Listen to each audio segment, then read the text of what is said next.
যারা নবীরই দেখতে পারে নাই, নবীরই কষ্ট দিয়েছে, ওদের প্রেতাত্মাগুলো নবীর ওয়ারিসান নবীর খলিফাদেরকে কেন ছেড়ে কথা বলে? এদের সঙ্গে কেন বা ইনসাফের আচরণ করবে?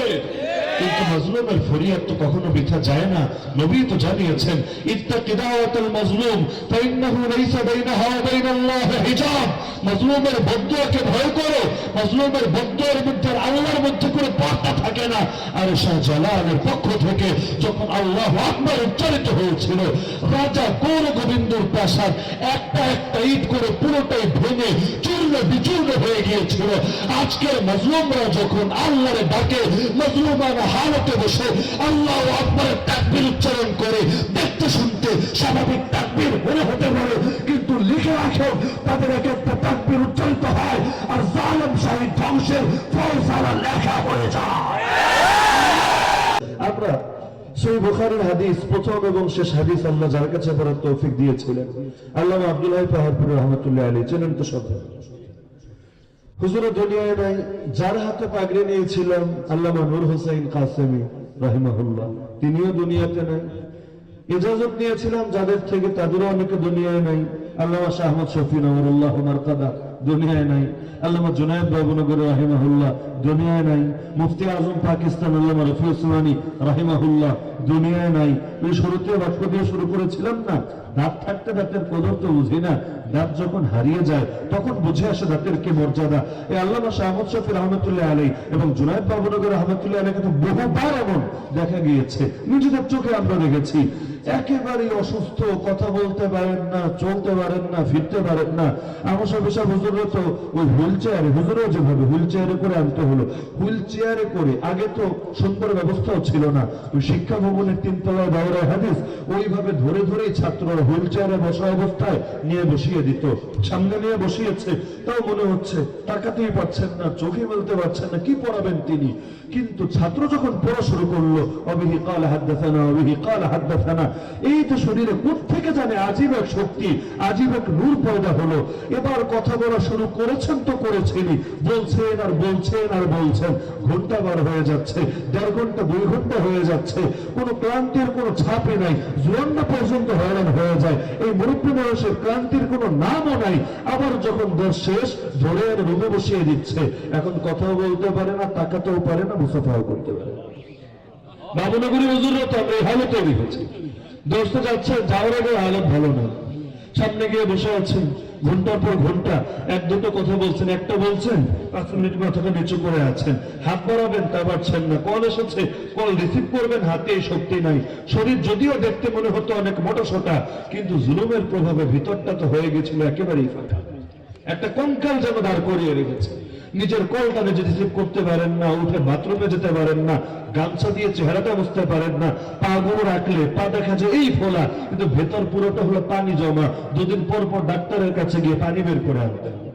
এই মানুষটারে যখন ধরে ধরে ধরে কষ্ট করে নিয়ে দস্তে বসানো হলো, সেই দস্তের দৃশ্যটা আজও মনে পড়ে। মনে পড়লে প্রতিবারই কান্না চলে আসে যে হুজুর দস্ত করাচ্ছেন, ডান পাশে গিয়ে আমি বসলাম, বাম পাশে আল্লামা মামুনুল হক হাফিজাহুল্লাহ বসলেন। এখন সেই 2 জন মানুষ কোথায়? একজন কবরে, আর একজন তো পড়ে আছেন বছরের পর বছর, আল্লাহ ভালো জানেন কবে আবার ফিরবেন। কাশিমপুর থেকে বের হওয়ার সময় লাস্ট বাক্য হুজুরকে এটা বলেছিলাম, আমি ব্যাগ নিয়ে বের হচ্ছি, মনে মনে তো খুশি, 1টা বছর পর 1 রমজানে ঢুকলাম, আর 1 রমজানে আবার বের হচ্ছি। হঠাৎ থেকে আওয়াজ আসলো, মাওলানা সামা, তাকালাম, দেখি সৈকত বিল্ডিং এর 2 তলায়, কাশিমপুর যারা গিয়েছেন কেউ থাকলে জানবেন, সৈকত বিল্ডিং এর 2 তলায় দাঁড়িয়ে আছেন আল্লামা মামুনুল হক হাফিজাহুল্লাহ, পাশে দাঁড়ালো মাওলানা সাখাওয়াত হোসেন রাজি হাফিজাহুল্লাহ। ডাক দিয়ে বললেন, কই যাচ্ছ মাওলানা সামা? বললাম, হুজুর জামিন হয়ে গেছে আলহামদুলিল্লাহ। হওয়ার পর যদিও কাগজে কিছু ঝামেলা করেছিল, জামিন হওয়ার পর 40 দিন লেগেছে আমার খালি জেল গেট দিয়ে বের হতে। তো অবশেষে সব ঝামেলা সম্পন্ন হয়েছে, এখন যাচ্ছি। সামনেও কারারক্ষী, পেছনেও কারারক্ষী, যেগুলোকে আপনারা জেল পুলিশ বলেন আর কি, দাঁড়িয়ে থাকারও তো সুযোগ নাই। তো এখন হুজুর বললেন যে ঠিক আছে যাও, ভালো থাকো, দোয়া করো আমাদের জন্য। লাস্ট যে বাক্যটা আমি বলেছিলাম এখনো কানে বাজে, যে হুজুর দোয়া করি আল্লাহর কাছে শীঘ্রই ইনশাআল্লাহ মুক্ত বাতাসে আবারও দেখা হবে, দিল খুলে কথা হবে ইনশাআল্লাহ। আসলাম শুধু অপেক্ষায় আর অপেক্ষায়, একজন বের হয়, দুজন বের হয়, অনেকেই তো আসে, আসার পর আবার আলহামদুলিল্লাহ সুস্থ স্বাভাবিক জীবনে আবার ফিরে আসে। কিন্তু সপ্তাহ যায়, সপ্তাহ পেরিয়ে মাস যায়, মাস পেরিয়ে 2 মাস, 4 মাস, 6 মাস যাচ্ছে আর যাচ্ছে। রেখে এসেছিলাম তখনও মোটামুটি সুস্থ সবল মানুষ, স্বাভাবিকই লাগতো, কিন্তু দেখা যাচ্ছে দিনকে দিন প্রথমে গেল হুইল চেয়ারে পড়ে, তারপর ট্র্যাচে ভর দেওয়া, তারপরের যে দৃশ্যগুলো, এগুলো কার ভাই সহ্য হবে? একটা মানুষ, যেই মানুষটাকে দেখার জন্য লোকে অপেক্ষা করে, যার সাথে মুসাফা করার জন্য কি পরিমাণ ঠেলাঠেলি আর ভিড়াভিড়ি হয়, ভিডিওগুলো তো এখনো পাবেন, একবার নিজেরা দেখে নিন। সেই মানুষগুলোকে কেমনে উপস্থাপন করা হয়, যেভাবে দুনিয়ার বড় বড় আসামিদেরকে হাজির করা হয় না, আল্লাহর বান্দাদেরকে একমাত্র আল্লাহর দ্বীনের কারণে এভাবে উপস্থাপন করা হয়। নবী তো বলেছেন, খুতবায় হাদিস পড়েছি, উযীতু ফিল্লাহি মা লাম ইউযা আহাদ। আল্লাহর পথে আমাকে এত বেশি কষ্ট দেওয়া হয়েছে যত বেশি কষ্ট কোনোদিনও কোনো মানুষকে দেওয়া হয়নি।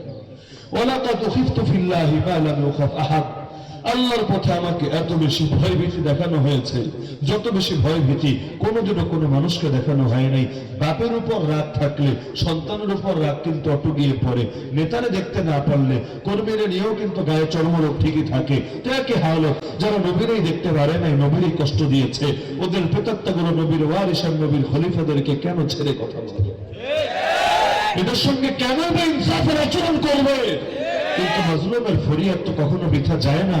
নবী তো জানিয়েছেন, ইত্তাকি দাওয়াতাল মাজলুম ফাইন্নাহু লাইসা বাইনাহা ওয়া বাইনাল্লাহি হিজাব।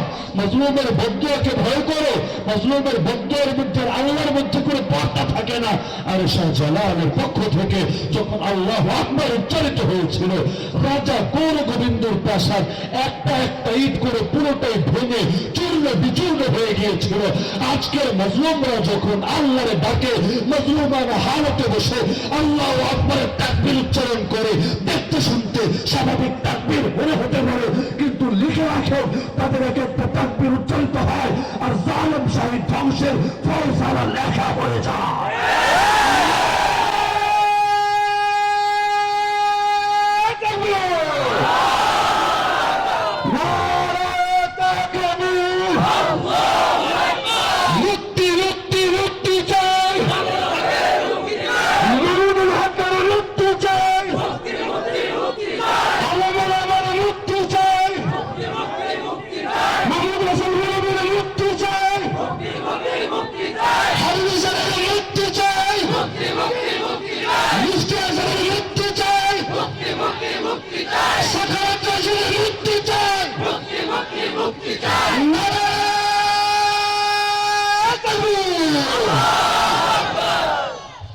আমি তো আজকে মূলত এখানে বয়ান করার জন্য আসিনি, এসেছিলাম দীর্ঘদিনের তামান্নাই ছিল হযরতকে একটা বার চোখ জড়িয়ে দেখবো, হযরতের থেকে দোয়া নিব, আর যদি সুযোগ হয় হুজুরকে কষ্ট না দিয়ে সহিহ বুখারীর হাদিসের ইজাজত নিব বরকতান।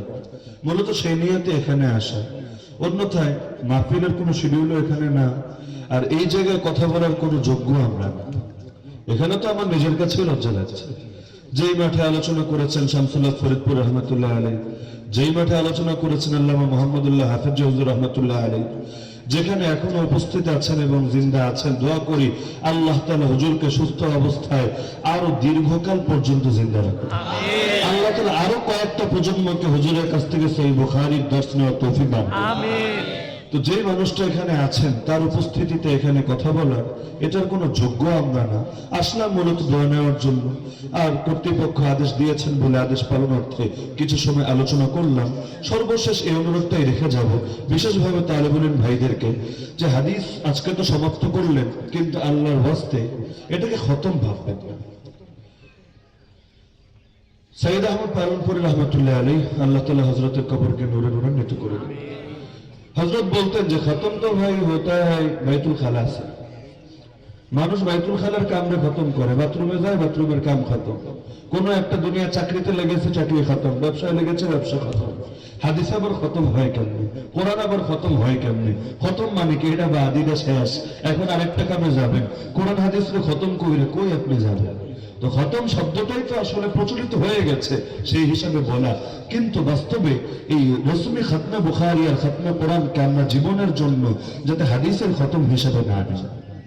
অনেক সময় এমন হয় বাইরের জীবনে যখন যাব, কর্মজীবনে যাব, বহু ব্যস্ততা আসবে, এটাই স্বাভাবিক। পরিবারের চাপ, বিভিন্ন রকম বিভিন্ন পেশানি, সবাই যে মাদ্রাসায় শিক্ষকতা করবে এটাও তো হয়ে ওঠে না, বিভিন্ন জনকে বিভিন্ন পেশায় জড়াতে হয়।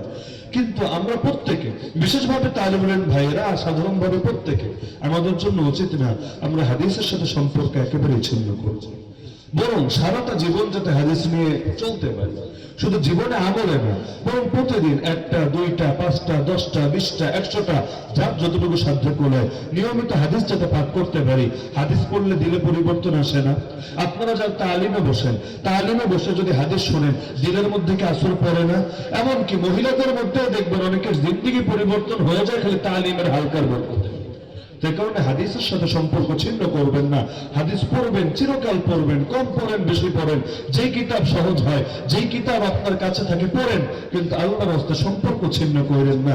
অথবা যেই কিতাব পড়াবেন খালি সম্পর্ক এতেই সীমাবদ্ধ রাখেন না, যে বুখারী পড়াই খালি বুখারীর লগেই তাআল্লুক, মুসলিম শরীফে কি হাদিস আছে আমার মনে রাখার দরকার নাই, এমন যাতে না হয়। সম্পর্কটা নিয়মিত ধরে রাখবেন আর জীবনটাকে এর আলোকে গড়বেন। সহিহ বুখারী শুরু হলো বাদুল ওহী দিয়ে, এরপরে আসলো ঈমান অধ্যায়। মূল অধ্যায় তো ঈমান, ভূমিকা হলো বাদুল ওহী, আর শেষ হলো গিয়ে কিতাবুত তাওহীদ দিয়ে। ঘুরে ফিরে কথা তো একই, ওহী দিয়ে শুরু, ঈমান থেকে তাওহীদ, সব পেলেন ওহীর বরকতে। ঈমান দিয়ে শুরু, তাওহীদ দিয়ে শেষ। তাওহীদ কারে বলে? তাওহীদ তো ঈমান, ঈমানের সবচেয়ে গুরুত্বপূর্ণ অংশের নাম তো তাওহীদ। তার মানে কি, শুরুও করেছি ঈমান দিয়ে, জীবনের শেষও করবো ইনশাআল্লাহ ঈমান দিয়ে। আমাদের প্রতিটা জিনিস, ব্যক্তি জীবন, পারিবারিক জীবন, সামাজিক জীবন, রাষ্ট্রীয় জীবন, আমাদের খাওয়া, আমাদের চলা, আমাদের ঘুমানো, আমাদের ওঠা, সবকিছু যাতে ঈমানের সাথে হয়, তাওহীদের সাথে হয়, নবীর তরিকার সাথে হয়, ওহীর নির্দেশিত পথের সাথে হয়। আমরা এটা বলেছি, সেটা যাতে নিজেদের অঙ্গ প্রত্যঙ্গ বাস্তবায়ন করতে পারি, সেটা দাওয়াত দিয়ে যেতে পারি, সেটা প্রতিষ্ঠার জন্য কোরবানি দিতে পারি। আর আমাদের আকাবিররা নিজেদের রক্ত দিয়ে যে আমানত আমাদেরকে দিয়ে গিয়েছেন, আমরাও যাতে প্রয়োজনে বুকের তাজা রক্ত ঢেলে হলেও সে আমানতকে পরবর্তী প্রজন্মের কাছে পৌঁছে যেতে পারি, এই চেষ্টা সারা জীবন চালাবো তো ইনশাআল্লাহ। আল্লাহ তাআলা তৌফিক দান করুন। বাদাসর ইনশাআল্লাহ হযরত খতমে বুখারী করবেন, আখেরি মোনাজাত করব, তারপর আমরা বাড়ি ফিরবো ইনশাআল্লাহ। খতমে বুখারী অত্যন্ত বরকতপূর্ণ একটা বিষয়, তালিবুল ইলমদের জন্য তো বরকতপূর্ণ। সব হাদিস পড়েছে আর শেষ হাদিস পড়বে, যারা সব পড়ি নাই কিন্তু অন্তত শুরুর দিন ছিলাম আর আজ থাকবো। সহিহ বুখারীর খতমের পরে যেহেতু নবীর হাদিস এবং বহু হাজার বার নবীর নামে দুরূদ হয়েছে, দুরূদ শরীফ পড়ার পরে দোয়া করলে সেই দোয়া আল্লাহ কবুল করেন। তো এই কারণে আশা করা যায় আজকের যে দোয়া হবে, আর মুরব্বীদের দোয়াটা আল্লাহ এমনি ফিরান।